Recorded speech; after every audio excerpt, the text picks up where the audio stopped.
ಕಣ್ಣಿನಿಂದ ಜೀವಂತ ಹುಳು ಹೊರತೆಗೆದ ವೈದ್ಯರು. ಮಣಿಪಾಲದ ಕಸ್ತೂರ್ಬಾ ಆಸ್ಪತ್ರೆಯ ನೇತ್ರ ತಜ್ಞರು ಬಾಲಕಿಯೊಬ್ಬಳ ಬಲಗಣ್ಣಿನಿಂದ ಜೀವಂತ ಪರಾವಲಂಬಿ ಹುಳವನ್ನ ಶಸ್ತ್ರಚಿಕಿತ್ಸೆ ಮೂಲಕ ಯಶಸ್ವಿಯಾಗಿ ಹೊರತೆಗೆದಿದ್ದಾರೆ. ಬಾಲಕಿಯು ಸಂಪೂರ್ಣವಾಗಿ ಚೇತರಿಸಿಕೊಂಡಿದ್ದು ಆಸ್ಪತ್ರೆಯಿಂದ ಮನೆಗೆ ಮರಳಿದ್ದಾಳೆ ಎಂದು ಆಸ್ಪತ್ರೆಯ ಪ್ರಕಟಣೆ ತಿಳಿಸಿದೆ. ಬಾಲಕಿಯ ಬಲಗಣ್ಣು ನಿರಂತರವಾಗಿ ಕೆಂಪಾಗುತ್ತಿರುವುದನ್ನು ಗಮನಿಸಿದ ಪೋಷಕರು ಮಗುವನ್ನ ನೇತ್ರಶಾಸ್ತ್ರ ವಿಭಾಗಕ್ಕೆ ಕರೆತಂದಿದ್ರು. ಪರೀಕ್ಷೆಯ ಸಂದರ್ಭದಲ್ಲಿ ವೈದ್ಯರು ಕಂಜಕ್ಟಿವಾ ಪೊರೆಯ ಕೆಳಗೆ ಸಣ್ಣ ಮಿಡಿಯುತ್ತಿರುವ ಭಾಗವನ್ನ ಗಮನಿಸಿದ್ದಾರೆ.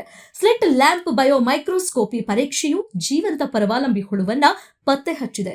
ನೇತ್ರಶಾಸ್ತ್ರ ವಿಭಾಗದ ಮುಖ್ಯಸ್ಥ ಡಾಕ್ಟರ್ ಯೋಗೇಶ್ ಎಸ್ ಕಾಮತ್ ಅವರ ನೇತೃತ್ವದಲ್ಲಿ ಡಾಕ್ಟರ್ ಪ್ರಿಯಲ್ ಅಗರ್ವಾಲ್, ಡಾಕ್ಟರ್ ಅಪರ್ಣಾ ಮತ್ತು ಶಸ್ತ್ರಚಿಕಿತ್ಸಾ ತಂಡವು ಸಾಮಾನ್ಯ ಅರವಳಿಕೆಯ ಎಕ್ಸಿಷನ್ ಬಯಾಪ್ಸಿ ನಡೆಸಿತು. ಹೊರತೆಗೆದ ಅಂಗಾಂಶದಿಂದ ತೆಳುವಾದ ದಾರದಂತಹ ಹುಳು ಕಂಡು ಬಂದಿದೆ.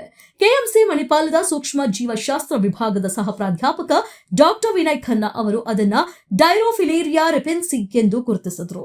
ಡೈರೋಫಿಲೇರಿಯಾಸ್ ಎಂಬುದು ಸೋಂಕಿತ ಸೊಳ್ಳೆಗಳ ಕಡಿತದ ಮೂಲಕ ಹರಡುವ ಝೋನೋಟಿಕ್ ಸೋಂಕಾಗಿದ್ದು, ಸಾಮಾನ್ಯವಾಗಿ ನಾಯಿ ಮತ್ತು ಇತರ ಪ್ರಾಣಿಗಳಿಗೆ ಸೋಂಕು ತಗುಲುತ್ತದೆ ಹಾಗೂ ಅಪರೂಪವಾಗಿ ಮನುಷ್ಯರಿಗೂ ಹರಡಬಹುದು. ಅವು ಕಣ್ಣಿನ ಸುತ್ತಲೂ ನೆಲೆಗೊಳ್ಳಬಹುದು ಎಂದು ಮಾಹೆ ಮಣಿಪಾಲದ ಬೋಧನಾ ಆಸ್ಪತ್ರೆಗಳ ಮುಖ್ಯ ಕಾರ್ಯನಿರ್ವಹಣಾ ಅಧಿಕಾರಿ ಡಾಕ್ಟರ್ ಸುಧಾಕರ್ ಕಂಟಿಪುಡಿ ಪ್ರಕಟಣೆಯಲ್ಲಿ ತಿಳಿಸಿದ್ದಾರೆ.